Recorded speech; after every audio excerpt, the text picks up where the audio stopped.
सन एक स्टार जो हमें लाइट और ज़िंदगी देता है, मगर क्या होगा जब यही सन हमें एक दिन डिस्ट्रॉय कर देगा?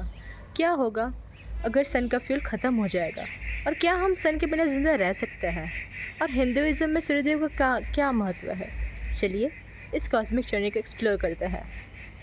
नमस्ते दोस्तों, मैं स्तुति फ्रॉम मसूरी देहरादून और आप देख रहे हैं ट्रेस एस्ट्रोनॉमी।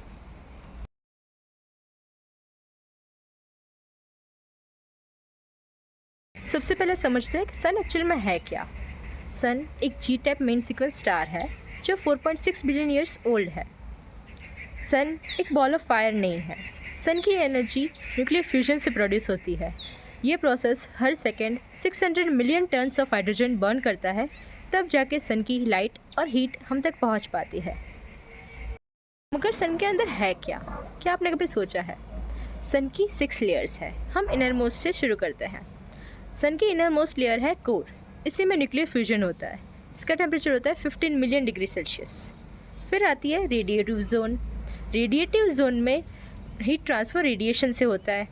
रेडिएटिव जोन में फोटोन्स को बाहर निकलने में कई लाखों साल लग जाता है। फिर आता है कन्वेक्टिव जोन। कन्वेक्टिव जोन में सोलर स्टॉर्म्स होते हैं और कन्वेक्टिव जोन में हीट ट्रांसफ़र होता है कन्वेक्शन से, इसलिए उसका नाम रखा है हमने कन्वेक्टिव जोन। फिर आती है फोटोस्फीयर। फोटोस्फीयर वही लेयर है जो हमें यहाँ से दिखती है। इसी में हमें सनस्पॉट्स भी दिखते हैं। फिर आती है क्रोमोस्फीयर। क्रोमोस्फीयर वो लेयर है जो हमें सिर्फ एक्लिप्स के टाइम पे दिखती है। उसमें ही सोलर स्टॉर्म्स होते हैं। फिर होती है कोरोना। कोरोना का टेम्परेचर 1 मिलियन डिग्री सेल्सियस से भी ज़्यादा होता है। क्या आपने कभी सोचा था कि इतनी सारी लेयर्स होंगी सन में? तो हमें ये तो पता है कि सन कोई काम स्टार तो है नहीं। उसमें बहुत सारी डिस्ट्रक्टिव एक्टिविटीज़ होती है। सबसे पहली होती है सोलर फ्लेयर्स। सोलर फ्लेयर्स वो एक्सप्लोसिव एक्टिविटीज़ है जो सन की एनर्जी को बाहर स्पेस में फेंक देती है। फिर एक होती है CME, कोरोनल मास इजेक्शन। ये ऐसी प्लाज्मा क्लाउड्स होती है जो अगर अर्थ पे आ जाए तो हमारी इंटरनेट, GPS, सैटेलाइट्स सब बंद कर सकते हैं। सूर्यदेव को साइंस के अलावा हिंदुइज़्म में भी एक पावरफुल फोर्स माना गया है। सूर्यदेव को स्ट्रेंथ, हेल्थ और एनर्जी का प्रतीक माना जाता है।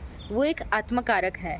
सूर्यदेव का रथ 7 घोड़ों से खींचता है, जिसे हम 7 कलर्स विपग्योर का प्रतीक मानते हैं।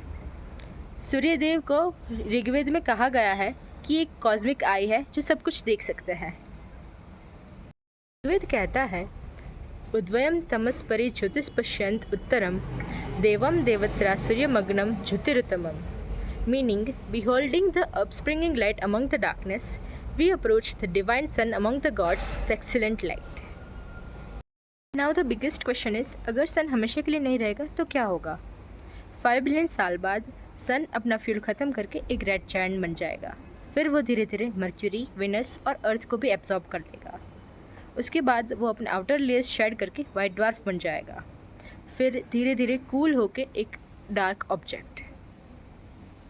आपने कभी सोचा है कि सन अगर एक दिन गायब हो गया तो क्या होगा?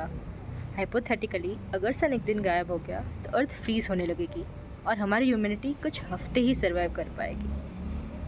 तो sun is our life giver and destroyer at the same time. So friends, मैं अपना वीडियो यहीं पे एंड करती हूँ। मिलते हैं नेक्स्ट वीडियो में नए सेलेस्टियल बॉडीज़ के साथ। Till then keep looking up and stay curious.